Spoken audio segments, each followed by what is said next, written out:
pleased to introduce to you Mariusz Finkielsztein, which is coming from the University of Warsaw. He is speaking about his main topics of interest and research, which is boredom. As my students in the globalization course know, the boredom is one of the consequences of the globalization and is a very important issue in the case study that we are doing about the Nord-Est, the everyday life in the Italian Nord-Est, and I don't want to run to you more time. I leave you all the time to my colleague. Okay, thank you, Professor Borelli, for introducing me and for inviting me here. I'm deeply honored to share with you some ideas about boredom, and thank you for coming.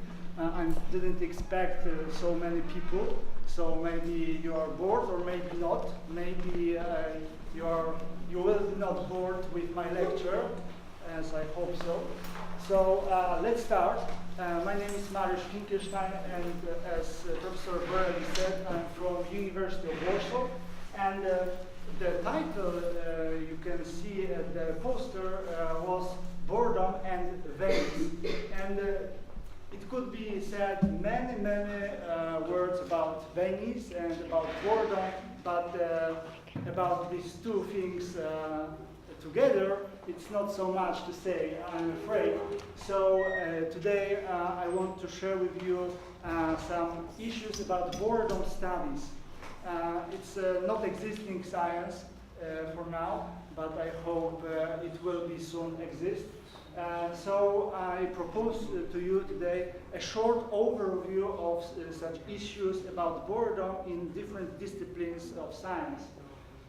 So first of all, yes, there are two direct connections between boredom and Venice, and I share with you these two.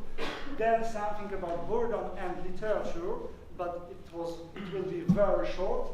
Then philosophy of boredom, there is such thing, and psychology of boredom also shortly. And at the end, I hope it will be time for it, sociology and boredom, because there is not such thing as sociology of boredom, I'm afraid. And it's a very pity because I'm a sociologist, so it's a main issue for me. So my research topic is boredom, and boredom at the university media. So I research students boredom during university classes. This is a nice topic, I suppose, and very needed in a way. And now I research very neglected subject of boredom among academic teachers.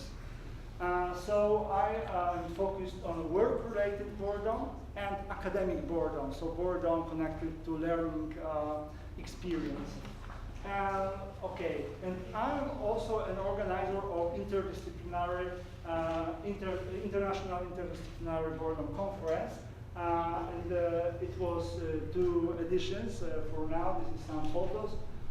We have guests all over the world. This is me, but these are colleagues from Denmark, and these are colleagues from Great Britain. So as you can see, this was such a nice event, not very much, 20 or 30 people, but still boredom is a niche, so it's a good result, I suppose. And this is the conference pills, just to not to be bored during the conference, some resting opportunities.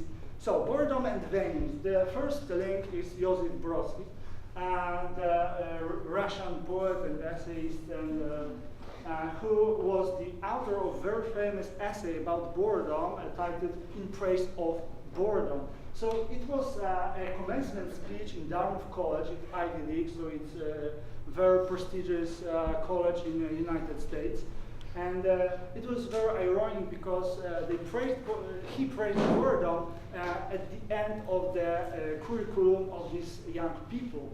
So they say, okay, you end your higher education and now you reach the reality of boredom, but you shouldn't be worried with this because boredom is an opportunity.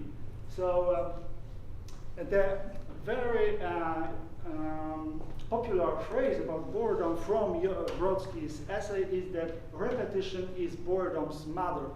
Unfortunately, I must say that it is not entirely true, but it is very popular, so because the essay is very popular, and boredom is a window on time's infinity.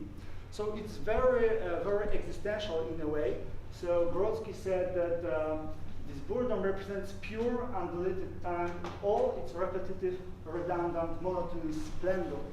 So we, thanks to boredom, can be conscious about the time, this finitude of our own existence.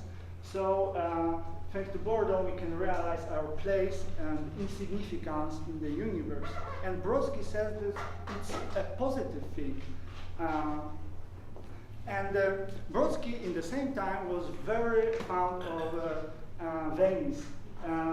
He's called Venice my version of paradise, and he's an author of a collection of mystical meditations on Venice called Watermark. So, and he is also buried in a Protestant section of the Cemetery de Saint-Michel. So, as you can see, this is the first link between boredom and Venice, and this is the second one. I found that Giacomo Casanova, a famous womanizer, was born here in Venice. So, as I read his autobiography, History of My Life, when boredom was mentioned many times, so this is the second direct connection between these two concepts. So boredom and concept and the city. So basically, I must say at the beginning, because some issues would be without it strange for you. We have two kinds of boredom, mainly the situative boredom. So you could experience some now, or maybe for a little while. At the end of my speech, maybe not. And this is short-lived emotion. It's nothing serious in a way. And we have the second one, existential boredom. It's a topic for philosophers, and I mentioned a few today. It is prolonged mood, and it is complex and embraces every aspect of one's life. So we are bored with our lives, and maybe even with this same idea of life in this universe and so on. So it's very spiritual in a way. Okay, so boredom and literature. This is a very broad subject, and we have many books on that subject until now. The main is the book of Reinhard Kuhn, The Demon of Noontide, ennui in Western literature. And ennui is a French expression for boredom, but ennui is strictly connected with this existential sense of boredom. So it is used sometimes as this situative boredom, but mainly it is understood as this existential boredom. So from the second half of the 18th century, we have an expansion of boredom in the literature. So, and Kuhn even says that history of Western literature is a history of boredom, or maybe history of boredom is a history of Western literature. And Kuhn trying to prove that in his book. And he starts with ancients, but I start with the modern literature at once. So we have Goethe and his Sorrow of Young Werther, where it's a very prominent book for Romanticism and for boredom as well, this existential boredom, because the main character is a state of constant estrangement and alienation from the world, not just because of his love. This is only some partial reaction to this situation. And he maintains a deep sense of nothingness, joyless state of ennui. So ennui is a kind of boredom, of course existential. It is a mixture of boredom and melancholy. So we deal here also with the issue of sadness. Sadness with world, sadness with our petty life in this cruel world. So the Werther is the first very influential character that represents this Weltschmerz, we could say it like this, the pain of the world. And the second one, also from Goethe, represents another dimension of boredom, because Faust is in a constant struggle for meaning. Because, in fact, Faust is bored, and Mephistopheles tried to give Faust some opportunities not to be bored, to be interesting, but never is sufficient to Faust. So, and at the end he speaks, "Oh, linger on, thou art so fair." So this is the moment the boredom is ending. So the end of the journey of Faust is the end of his boredom at once. But it took some 800 pages, so you could imagine how long the process is. And romantic ennui, romantic boredom, it's a very broad topic. I give you only a couple of examples of characters or books about boredom, in fact, about boredom. Because boring individuals in these books are so prevalent that almost whole this literature is one or another way about boredom. And George Byron said in his Don Juan that society is now one polished whole, formed of two mighty tribes, the bores and the bored. So, and this is not a coincidence that at the beginning of the 19th century, someone say openly something like this, such a statement, that the potential of boredom is infinite. And this is also the time that feminine boredom was discovered for literature. And the best example is Flaubert, Madame Bovary.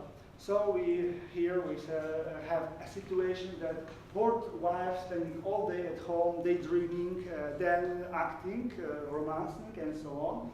And this is about bourgeois wives cursed with the inactivity, boredom, and they are not allowed to do housework because it is not proper for the bourgeois wife to be occupied with such task for servants. Of course, we have Jane Austen and another heroines created by other writers, and this is also about the dull life, boring life of not maybe wives, but young girls wanting to be a wife. Okay, because all the novels are about dull dinners, gossiping, and dancing at the balls, which is very rare. And this is only a remedy for boredom of these young girls, in fact. And to be married, of course. So, and at the beginning of the 20th century and at the end of 19th century, women have more and more aspirations, but still a shortage of opportunities to fulfill these new aspirations. So they are bored, and the best example is Virginia Woolf and probably almost all her writings. And this is also a curious thing about this feminine boredom, because some doctors, and I meant this guy on the right, this was Stuart Mitchell, create even the cure, the cure for boredom, everyday boredom of housewives. And it was called rest cure. And it was about this, that women should not do anything at all. So it's rest, but in fact it's boredom cure, maybe without cure even. So as you can see, it's turning banal everyday boredom into neurosis out of forced inertia. So, and Virginia Woolf was sentenced to this kind of treatment as well, this rest cure. Okay, so the classic of boredom is, of course, Charles Baudelaire and his Flowers of Evil. And he stated that boredom is so prevalent among modernity, among modern men, and he said that boredom in a yawn swallowed the world. So it's so prevalent. And boredom dreams of scaffolds. So it connects boredom with deviance or negative social phenomena. And as a prominent author in boredom studies said, Elizabeth Goodstein in his book Boredom and Modernity, the experience of ennui becomes a metaphor for the horrifying fate of the modern subject in a godless world that has become an oppressive prison. It expresses the utter despair of the desolate modern subject whose world has become a nightmare of meaningless suffering. So, and all this is in Baudelaire's poetry, according to Goodstein. So the next example I choose is Thomas Mann, The Magic Mountain. Maybe you know this one. And this is the temple of boredom, as Reinhard could call it, Berghof, the sanatory, when the main characters are living several years. So the sanatory routine and rituals are meant to combating boredom, but in fact they igniting it in a very, very broad way. So, and the year slips by and time becomes perfectly meaningless. And this meaninglessness is in the core of boredom experience. And some Italian examples, very prominent in boredom studies, is La Noia, the novel by Alberto Moravia, where the main character, Dino, unsuccessful painter, has this romance with this whole girl, Cecilia, and he is bored with it, but not this situative bored, but rather existentially even. So boredom, according to Moravia, is a constant underflow of reality. So we are still unsatisfied with the reality, so we start to be bored. So boredom to me consists in a kind of insufficiency or inadequacy or lack of reality. So this is very, very serious condition for Moravia. So, and philosophy of boredom, and this is the book by Lars Spencer, A Philosophy of Boredom, because there are many philosophers writing about, reflecting about boredom. And the first one is probably Blaise Pascal, the kind of existentialist avant la lettre, said that the condition of man is inconstancy, weariness, ennui in the French original, and unrest. So, as you can see, the boredom is something natural to the human being. And boredom is a bitter fruit of desacralization of existence. Without God, human is bored, according to Blaise Pascal. So the boredom is natural state of human being without connecting with God. And without God, man is nothing. And boredom is the awareness of this nothingness. So Pascal claims that human has this existential void. So nothing is so insufferable to man as to be completely at rest, without passions, without business, without diversions, without study. And then he feels his nothingness, his forlornness, his insufficiency, his dependence, and his weakness and emptiness. So if we don't have any activity to do, nothing to do, we have this existential void without God in us. So we feel all these things in the moment when we stop to be busy. So it's very modern in a way, because it could be also Zygmunt Bauman or something like that, saying these things. Maybe not in such a style, but the content will be the same. So Pascal said that we lost paradise, and boredom is a reaction for our failure in pleasing the God. Not us, but our ancestor in Eden. And the second philosopher of boredom is Søren Kierkegaard, acknowledged as the precursor of philosophical existentialism. He's a Danish philosopher and romantic poet as well. So he stated that boredom is a permanent state of human being, because we in a process of sliding into boredom, abyss, despair, and void. This is our life according to Søren Kierkegaard. So human life is a desperate struggle with boredom, which means evil for Kierkegaard. I explained it for a moment.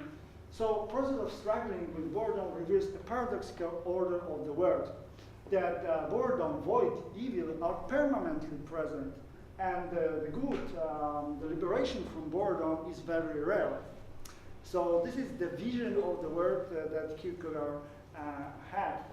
So, and he has also a basic principle that all people are boring.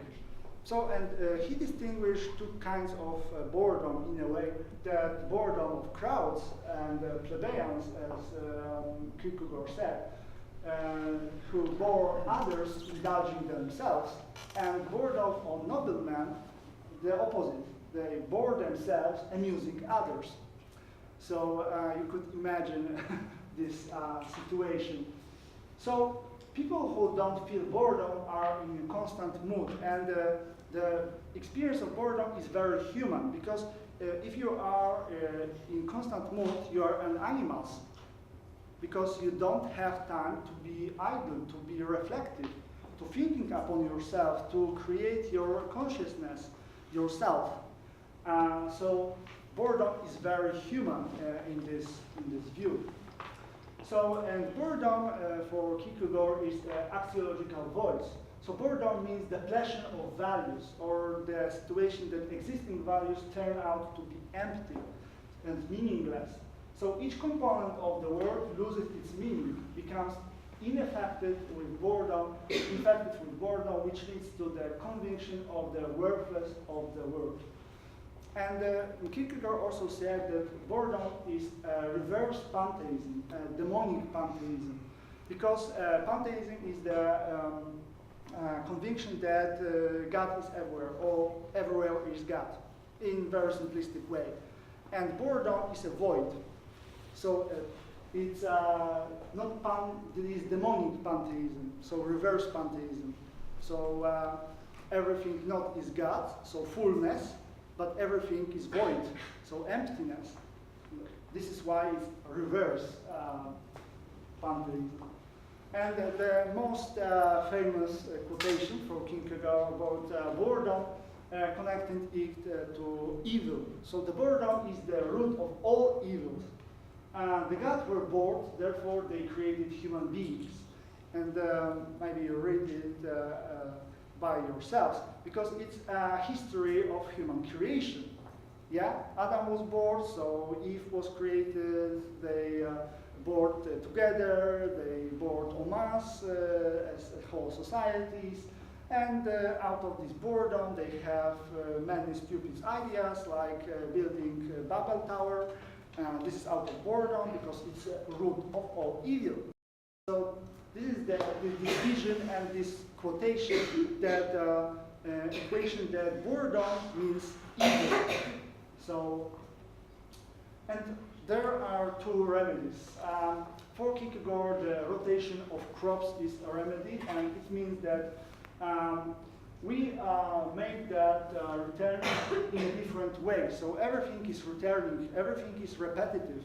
But we should make an effort to make this return something slightly different, or maybe something completely different in a way. To do this, one needs to alter himself, change view of the world, and always be open to change. It is all about discovering the world of the possibility of change, about an inventor attitude. So this is one idea, and the second is, of course, God. Because Kierkegaard was a Protestant Christian philosopher, so God eventually is the only remedy for this existential void, this axiological void, and for remedy itself. And also we have some motives in Italian philosophy and Giacomo Leopardi, who was precursor of pessimism, and he viewed life as a tragedy, endless anguish, as we can see. And there are two statements about boredom who are very interesting. One in the dialogue between Tasso and his familiar spirit, when Tasso said that boredom, ennui, this existential boredom, seems to me of this nature of atmosphere, of air, which fills up the spaces between material bodies and also the void in the bodies themselves. So the intervals between pleasure and pains are occupied by ennui.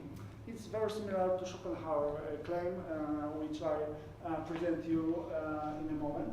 And the second issue of boredom in Leopardi is this conviction that boredom is just for novelty of the spirit. So it is very right to maintain that boredom is a common cause. Widespread is rather lack of work, and therefore, strictly speaking, idleness, not boredom. And boredom is experienced only by those in which the spirit is a matter of importance. So the common people don't experience boredom. They experience inactivity, monotony, but not boredom.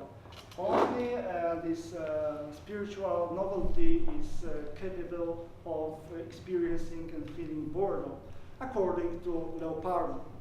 So, but we can divide also between this boredom and ennui, because Leopardi says about ennui, not this situative boredom.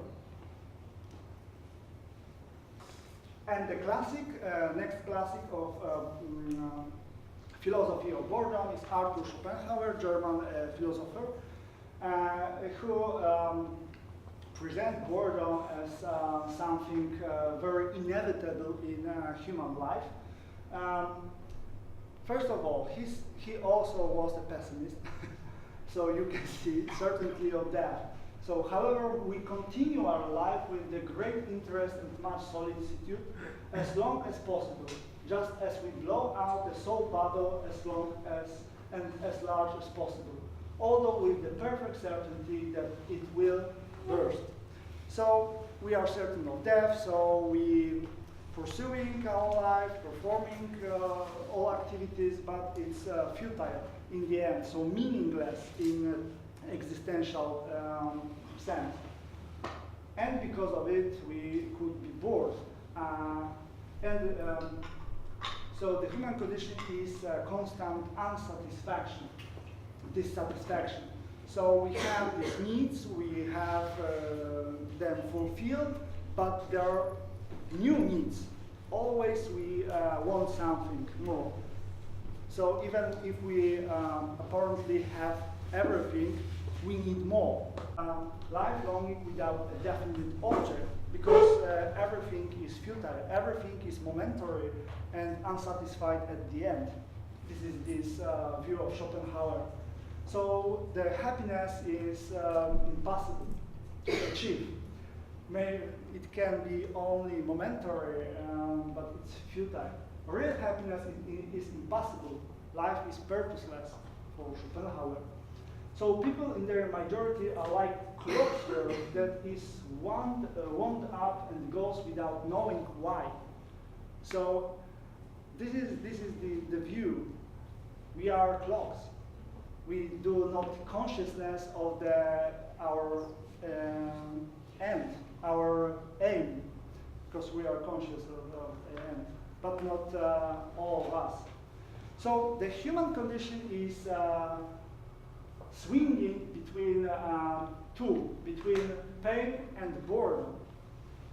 So this means that if we are in pain, we are not bored. Because we are in pain, we suffer. But at the very moment we stop suffering, we start to be bored. And this is a very good example at the hospitals. When you are suffering a lot, there's no boredom. You suffer, you hurt. But at the very moment when you start be very strong, you start to be bored. And this is the case of all these wounded soldiers during all wars. Yeah, the things are better and better, and they start to be bored. They need activity. Just after the pain was stopped. Yes, this is it. So people don't know how to spend time. This is another thing. They kill time, escaping from boredom, desensitize themselves via alcohol or drugs or something like that. Abort time like unwanted pregnancy. This is this view. So, but intelligent men never to be bored, and according to Schopenhauer, this lack of intelligence means internal void, and because of it, feeling boredom. So intelligent men are not to be bored because normal people think only about how to spend time, and intelligent men how to make use of time. And there is no boredom in this view for intelligent people. But it's tricky. And the only remedy for boredom is spiritual self-sufficiency. And this is mistake, inner wealth and developing personality. So this is this view. If I am very self-conscious, very self-sufficient, I don't need other people or other things outside myself, I'm a happy man. And I've never been bored because I'm so rich inside. I have so much spiritual life to fulfill myself with this. This is the Schopenhauer's view.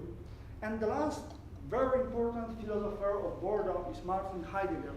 I know, this is the Nazist and so on, but before he became a Nazi prominent figure at the university, he wrote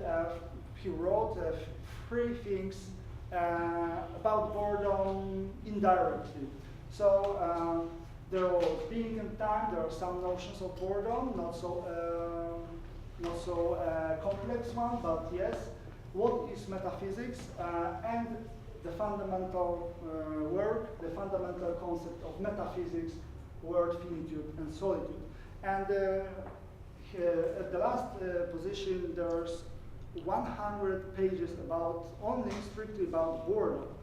And boredom is very connected to our design, to our being. So when we are not preoccupied with things and with ourselves, that this meaning-giving whole overtakes us. For example, in genuine boredom. So it means that when there is nothing that entertain us or occupy us from the outside of ourselves, we have a time and capability to reflect ourselves, our place in the world and the universe, and to reconnect with the true being, the being itself. It's very, very complex. But first of all, before this very profound boredom, Heidegger distinguished three kinds of boredom. And the first is bored by something. And the example is waiting for delayed train. So when we bored by something, it's something that it's a track of empty time, struggle with elapsing time which slows down. So it's external in a way. There are some objects, and the object of time is the most prominent that occupied us and produced this boredom. So this time aspect is very important because in German boredom is Langeweile. So it's a long while. So the time dimension is very important in German boredom. So the second kind is bored with something. And the example is social gathering, having apparently good time, but in fact wasting it. And the very example is the scientific conferences, because many times the presenter was very interesting, very vivacious, and after that you realize that you left you empty, because there was entertaining, but there was no content in this, so it's waste of time eventually. This is the situation describing by Heidegger in this second kind of boredom. And the third kind you probably know, profound genuine boredom. So this is the fundamental attunement, general mood of being in limbo, experiencing nothingness. And for Heidegger is something positive, and it is similar to Brodsky's. So Brodsky was much influenced by Heidegger, it's obvious. And for Heidegger, this state of not being occupied nothing with ourselves and nothing with word is an authentic state of being. This moment of vision, and we detect and realize being as a whole. It is very complex and sophisticated concept, so I stop here. Maybe I arouse your curiosity.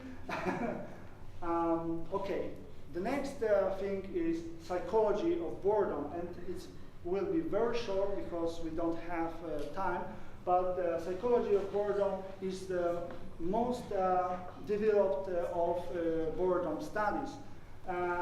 Put it shortly. So we have this early industrial studies. So the first is at the very beginning of the 20th century.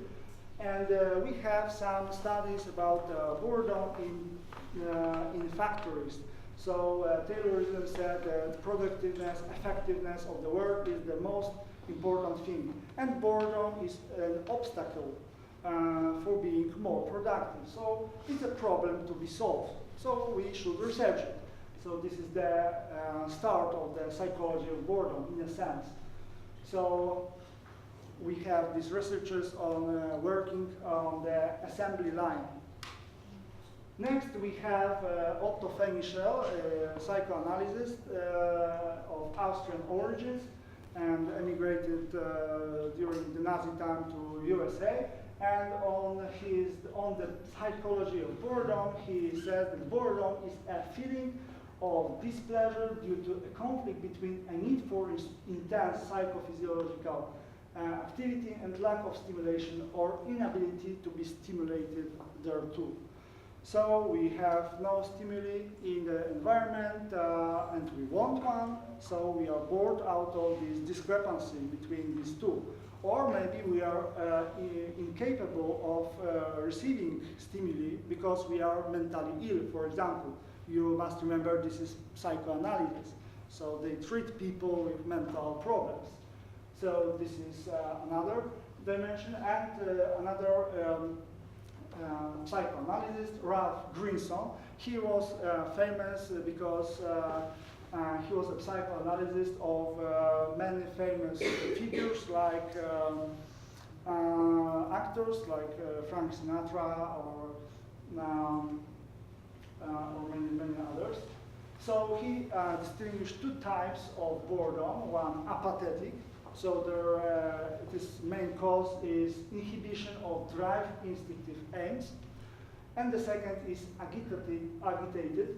Then the cause is frustrated needs and wishes. So boredom is a defensive against affects and memories, the bad one. So bad memories and the affects that are forbidden by the society.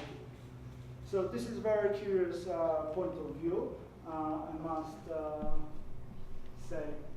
So, and the majority of studies in psychology about boredom is about boredom proneness.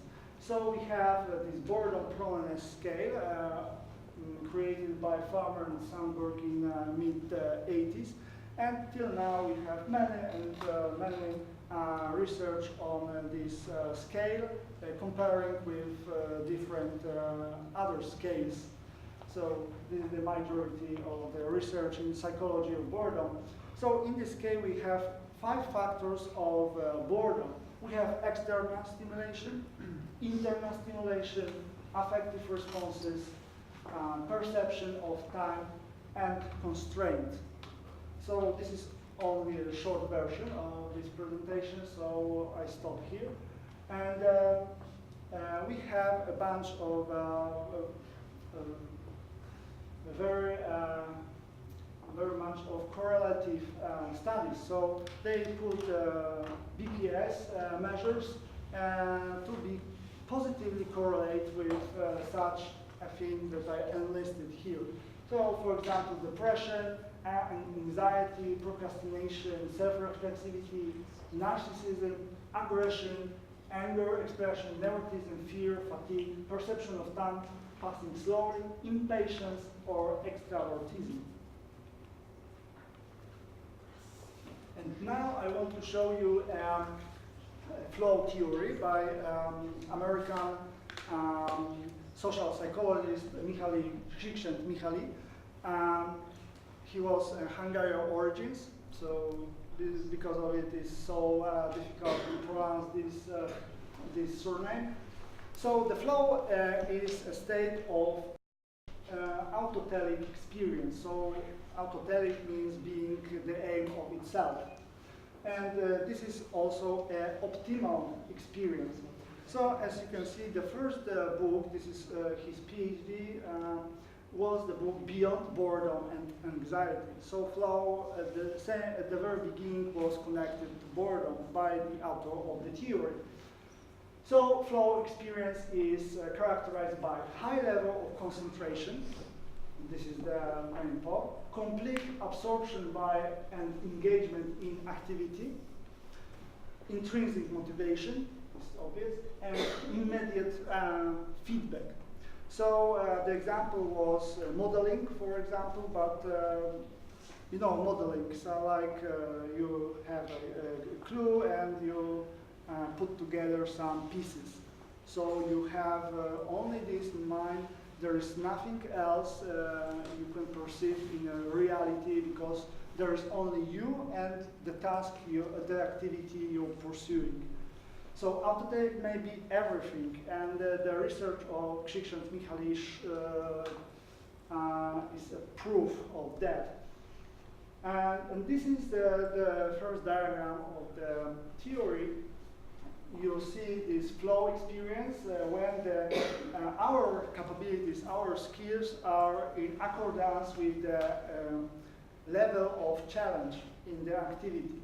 So if the activity is very simple and the challenge is low and our skills are very high, we are bored.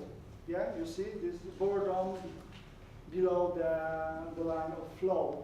But when our capabilities are low and challenge is very high, we experience anxiety.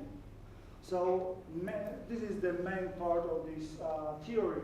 And here you have listed the flow and boredom differences. So in flow we create creative discovering and recognition. And in boredom we have lack of recognition and looking for novelty, waiting for something engaging.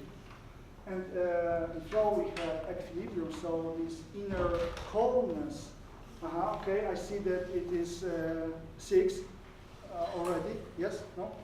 Okay. 10 to 6. Okay. So we have still we have time. And as you can see, this total engagement in flow is very important, and boredom is a state of lack engagement, so the state of alienation. And in flow, time doesn't matter. We don't perceive time as existing.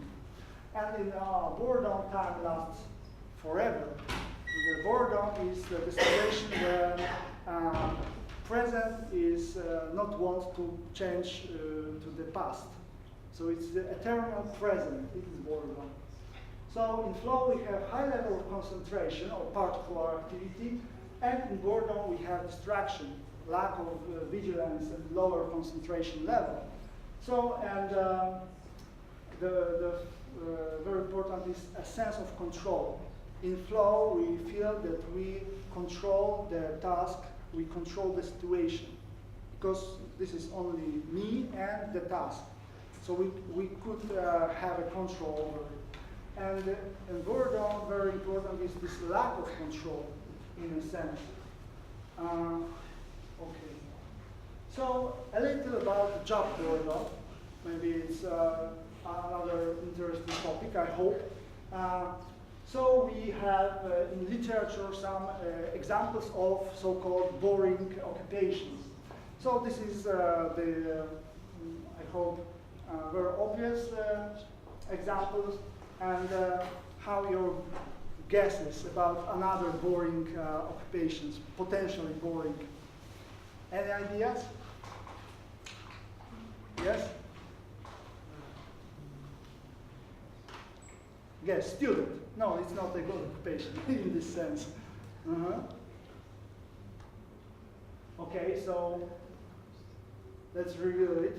Firefighters, policemen, airplane pilots, lorry drivers, prison guards, security guards, and professional soldiers. This is the example from the literature. Of course, in every occupation could be the moments of boredom and the boredom potential. But these examples are very significant because they requires, majority of them requires very high level of skills. But they don't fulfill these skills, they underuse the skills, because for the majority of time there has nothing to do. And this is the case of firefighters. They waited for a call, yeah, and for the majority of time. Policemen and the patrols, the same thing, but only in office, also bureaucratic work all the time. Airplane pilots today, they do nothing during the flight, only with the end and the beginning. Lorry drivers, it's obvious, but maybe without this high level of skills. Prison guards, security guards, this is the same case. And professional soldiers, the same. You're waiting for enemy. You're waiting for just anything to happen.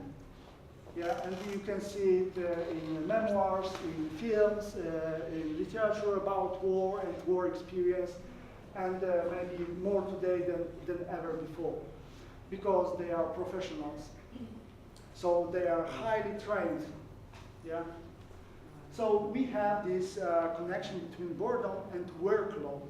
So we have 4 cases. Qualitative underload, so the task is too easy, or our job is too easy, and this is underemployment, so the employment under the level of our competences. We have quantitative underload. There is too little things to do, simply.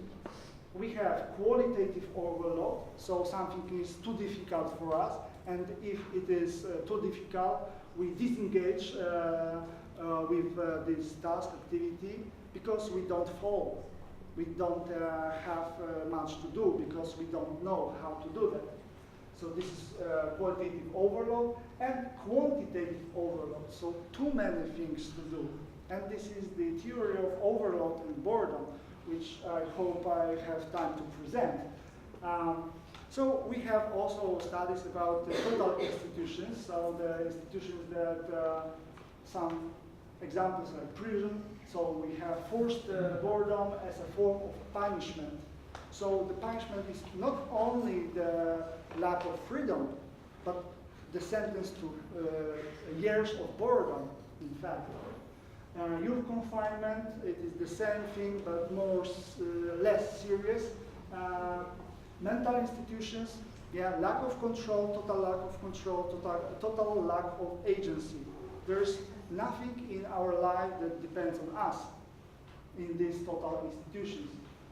And yeah, for the first, compulsive character of activities is very important for the boredom experience, forced passivity and lack of control and lack of agency. So, and we have two syndromes connected somehow to boredom. Burnout and the new one, bore out. And this is the opposite syndromes to each other. So burnout is connected to stress, overwork, sense of lack of development, sense of underestimation of efforts, and emotional work as well. And boredom and disenchantment as well. It could be one of the possible reasons, and there are research in among the psychoanalysts. And because of it, I give you this picture of the psychoanalyst who are bored with this client. Okay, and the paper will show you differences between burnout and bore-out. So in burnout, we have overload situation. We have too much to do, and in bore-out, we have nothing to do, or too little to do. In burnout, we experience exhaustion, like you now. I see that. And in burnout, it's being under stress. So you don't have this tiredness, but you have nothing to do, so you do nothing. And the common thing is the lack of engagement. So this is the most important part. And burnout is the main characteristic is, of course, boredom, because it's bore out.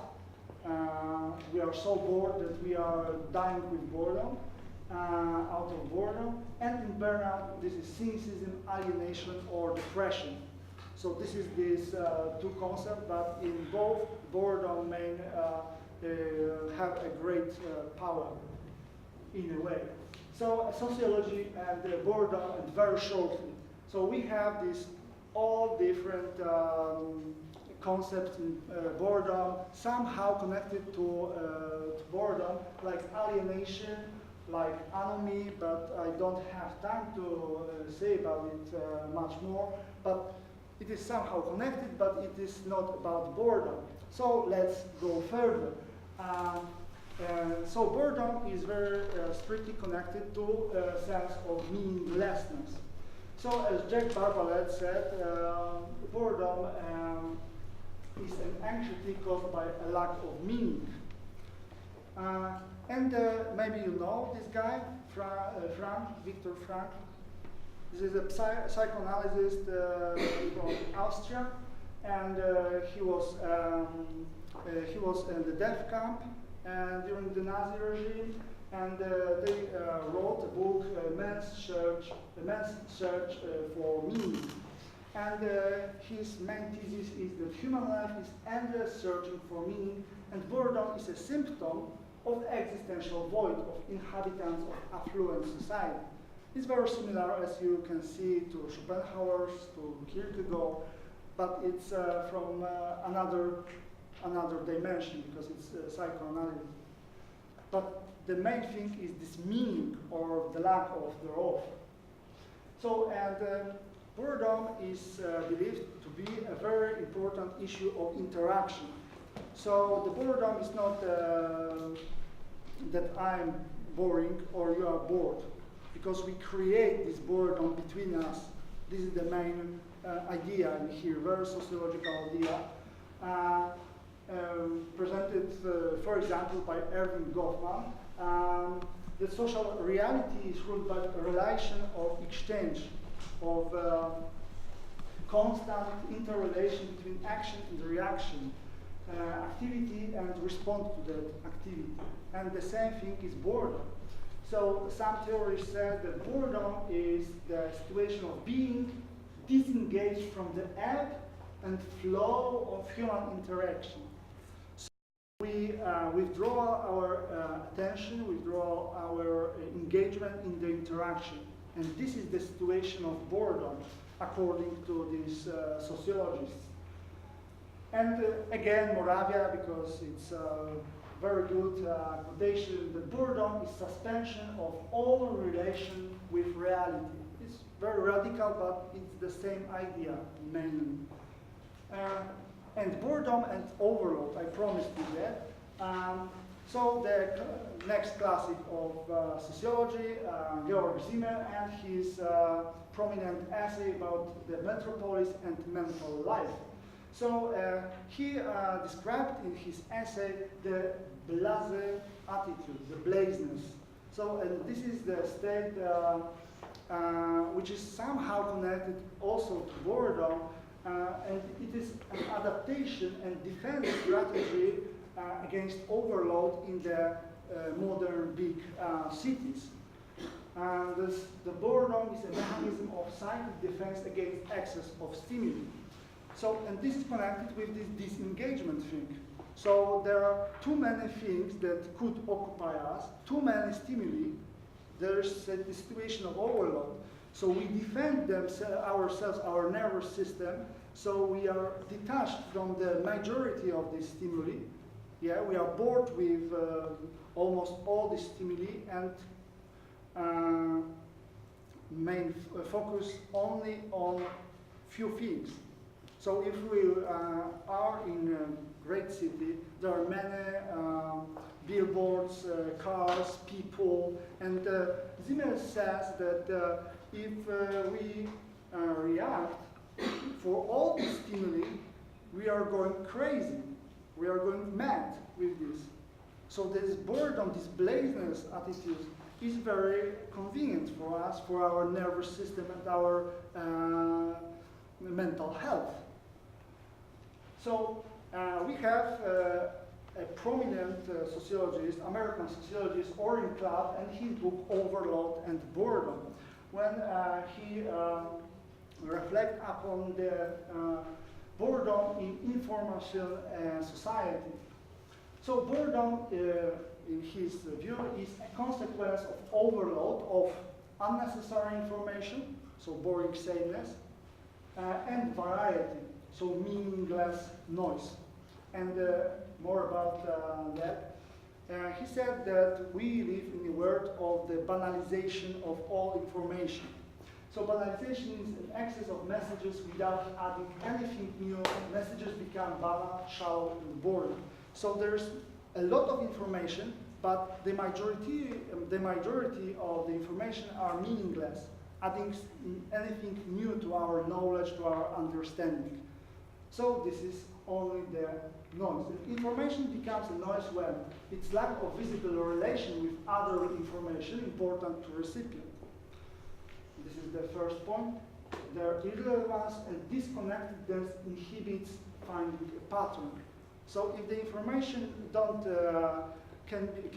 cannot be used as part of a pattern, the mind pattern, the thinking pattern of us, there is noise-like, because it is meaningless for us, because we are unable to product this meaning of this information. So, and the last thing, lack of pattern makes it impossible to find the meaning. Okay, I said it. So, the club says something like this. We have more and more information. So this is this first line. And, but we have analyzed, we have consumed information on the constant level. And this is this lower line, this mean information. So we have a capability, constant capability to transform information into meaning, and the information level is much higher than we are capable of transforming into meaning. So we have a meaning gap. And this is the main part of the club theory. And you see this is redundancy connected to monotony, rituals, repetitiveness, and variety. And we have the variety and the redundancy connected with meaning, and the good functional redundancy, it's rules, customs, rituals, history, tradition, memory, yeah, because it's very repetitive, but it has its meaning, so it's a good redundancy. And we have good variety, it's connected with discovery, learning, adaptation, invention, progress, because when we have a variety, it is possible that some of this information could be very creative, very compelling for us. So this is the good variety. But we have also this entropy and boringness, I don't know how to say it. So we have boring redundancy connected to banality, platitudes, monotony, tedium, formalism, dogmatism, and stagnation. So, and we have boring variety, so noise. Yes, noise, irrelevance, information overload, confusion. So this is the main part of the club theory on boredom and overload. How about time? 5. No? 6. 5 past. 5 past 6. 6. Yes. Okay, so I'm going to end. So shortly about boredom of affluent society. So we live in a culture of entertainment.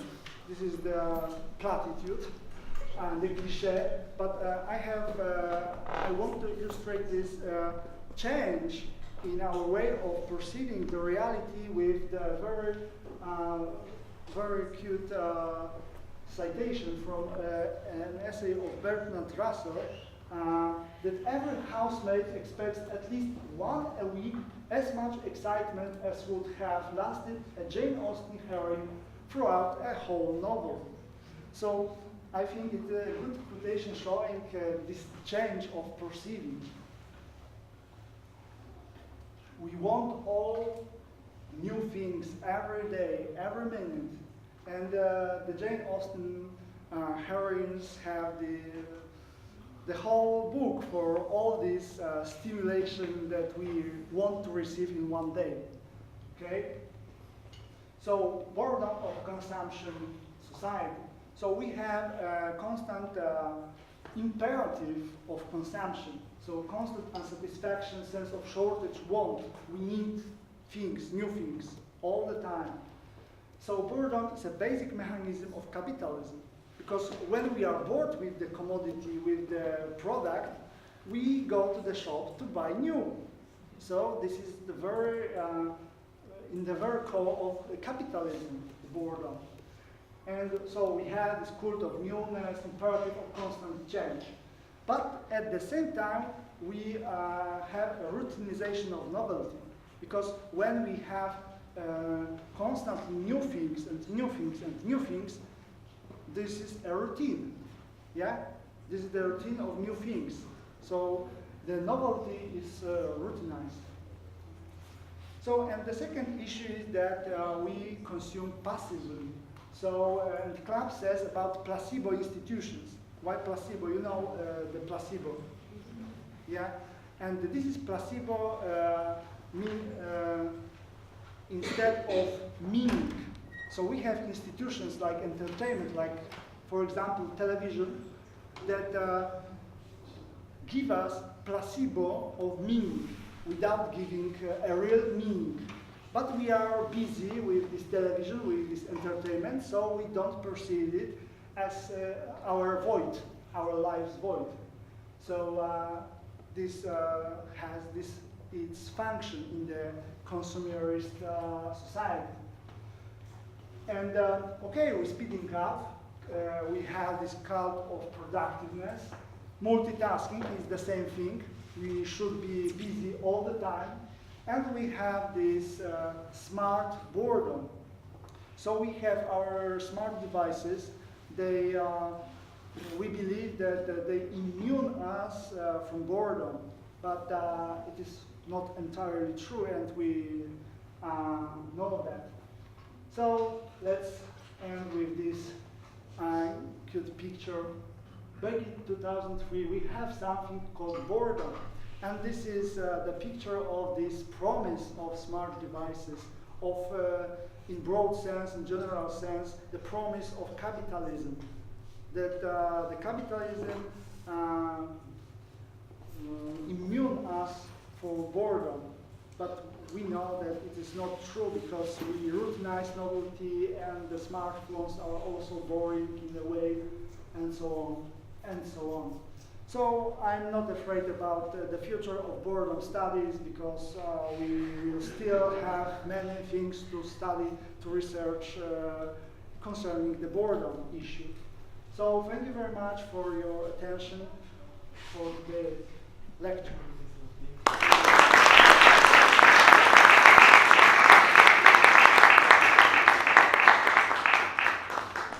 Thank you, Mariusz.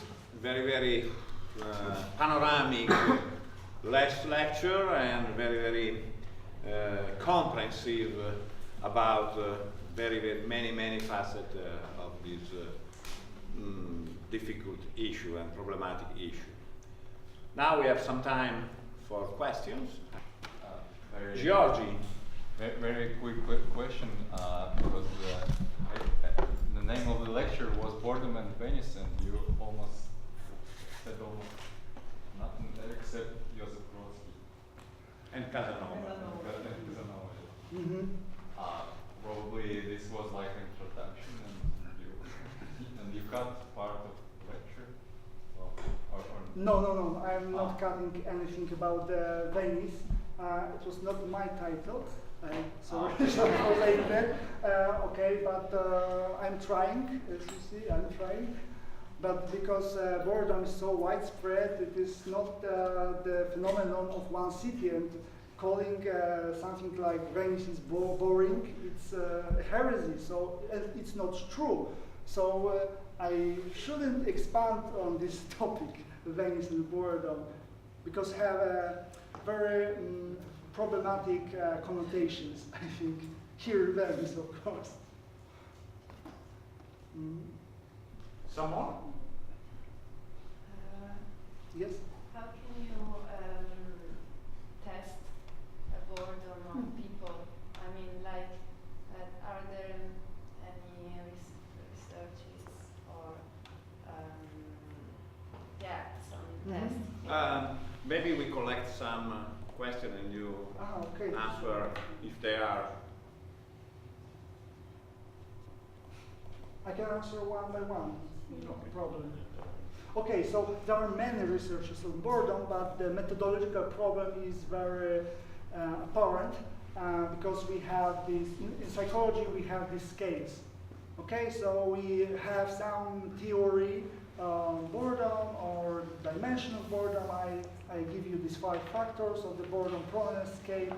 So they measure something, yes? And we correlate it with other phenomena, other emotions, other states. And this is one method, but the main method is always self-explanatory. So you ask people one way or another, are you bored?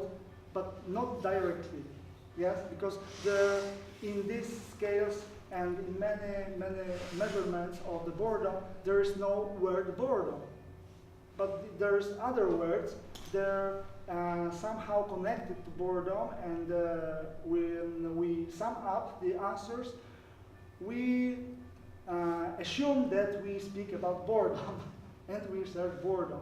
We also have a bunch of ethnographic studies of boredom. In anthropology, we have this Australia Aboriginals research. We have research, ethnographic research in youth confinement, in rural Egypt, and in Bucharest, unemployment in homeless people. So this is the other thing. We don't ask, but we observe and talk with people normally. So they sometimes say, oh, I'm bored all day, nothing to do, and so on. So we don't have a good way of measuring boredom. In fact, because we have a core problem of definition. Yeah, and in every research definition is different. So we couldn't combine these researches. This is the next problem. Thank you. Any more? Luca, No, you go ahead. Prego. some kind of boredom is not good for the society or for the people. Yeah. I would say that boredom as a core experience is something negative, but it can have some positive outcomes. So you are bored, but you can go and burn cars, beat people, or you can, out of boredom, be creative, be reflective, and out of it have good ideas and contribute to the health of the society. So yes, this is two dimensions of this boredom, but it's not about the boredom itself, but about the outcomes, consequences of boredom. Okay? If you read the Brodsky essay on boredom, price of boredom is not negative about boredom. He says that boredom should be a resource for our life. It's a positive moment. It's a positive situation.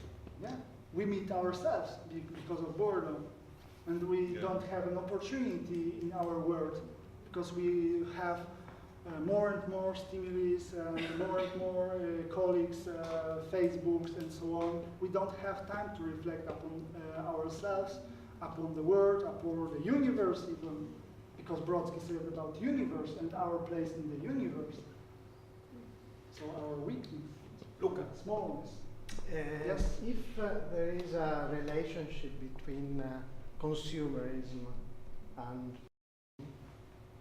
can we identify like a historical dimension of boredom? I mean, has boredom been the same in Roman time, in Middle Ages, in Renaissance, and today? How has it changed? Are you suggesting that today we are more bored than ever in history?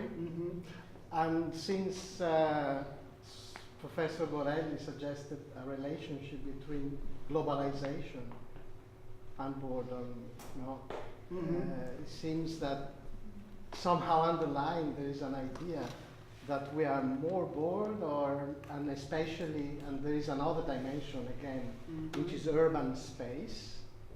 Okay, so the suburbs. Yeah, it's like to say that every age produces its own boredom, its own type of boredom. Okay, but what is interesting is the Northeast. The Northeast, which is antagonist in terms of space to Venice. So here we can go back to the thing of the title. Has anyone tried to also to talk about the relationship between space, like morphology of cities, the presence of cars? Now, do cars induce certain forms of boredom which lead us to vote for Trump and vote for Brexit, for example? What is the relationship between boredom and today's populism and Okay, there are so many issues raised. But it's okay. Okay, I'm laughing. I must explain. I'm laughing because you ask about this ancient Rome and these changes with the perception of boredom, or maybe experiencing of boredom, and I'm laughing because I have a whole lecture about it. okay. So I couldn't. And about this widespreading, this massive expansion of boredom during modern times, yes, there are many researchers, many theorists. No, not many. In boredom studies, if there are 3, it's many. So we have such studies. And about the globalization, this is only, maybe not only, maybe you have a smarter guy than I am, but the globalization boredom is linked because the boredom of the Western societies that is embedded in our Western culture, yes, with the tedium vitae, acidia, melancholy, ennui, etc., it's all in Western countries. culture, yes? And the globalization spread the idea, spread the experience throughout the world, in a way. So we have now more than one interpretation of this issue of boredom. So even in Europe, we have different notions about boredom, because English boredom, it means slightly something different than French ennui or German Langeweile, or even Italian la noia. Yes, this is a slightly different concepts that are influenced by the context, social and cultural context. So in a way, boredom is spreading because of the change in lifestyle. And because of the globalization, we spread this lifestyle throughout the world. I don't know if I answer your questions at all. Yes, there is There are another so many of them. lifestyle is, but there is another aspect which is the landscape. Okay, I say. Yeah, Yeah. and, So I haven't heard about direct research combining boredom as a main topic with the space. Direct. with architecture. Yes. In the literature, there are no direct, serious try to research it. There are some notions, like essayists' notions. As far as I know, maybe Professor Borelli knows it better. This space. Well, I think from the qualitative point of view, there are a lot. Henri Lefebvre was referring to the problem between boredom and modernity and spatial modernity. Yes, but it was not a main topic of interest of Lefebvre. Of Le Corbusier. Yeah, it is very difficult What to was understand what was Kering the Lynch? main topics of Lefebvre. That's the main problem with Lefebvre. But you know, just because there is, you say there is sociology and boredom, not sociology of boredom. It is also urban sociology and boredom. So you have collect pieces of boredom in literature. This morning, to the student of UAV, we was talking about Levittown. Levittown is the book from Herbert Gans, which was a very, very important sociologist who studied this phenomena. And in the page of Gans, you will discover elements useful to play with boredom. Yes, but it's puzzles. What about Kevin Lynch? Kevin Lynch, of course. I mean, the monotonous landscape, where you don't even have landmarks. Yes. But monotony is not a boredom. It's not direct. It's connected also. Okay. But it's one of the main elements. Yeah. It's my The main ingredient. Yeah. Repetitiveness and no sense of place, no identity. No. Yeah, it is very important for sure. But no one attacked this problem directly with connection with boredom. Any other questions? We have 5 minutes more than we have to run to the boat. Okay. Yeah. Yeah, you mentioned it was very interesting, very interesting. You mentioned Goethe's Faust. So isn't it interesting that Faust is bored by his own activity? He has answered already different questions, that nothing to do now. And isn't it interesting that the devil is getting him out of the boredom finally? Try. As soon as he reaches he accomplishes his dreams, he also dies. So it's the last. Actually, it's a little bit long story, and perhaps reflecting also Goethe's life, because he wrote several versions of Faust. So finally, he reached this version but it's the help of the devil to take him out of the boredom. It's interesting, I think. Yes, probably in Polish it is, maybe in Italian also there's some proverb that curiosity is devil works. Yeah. Something like that. So we could say that boredom is the devil's work, and the Faust is the most accurate example, in a way.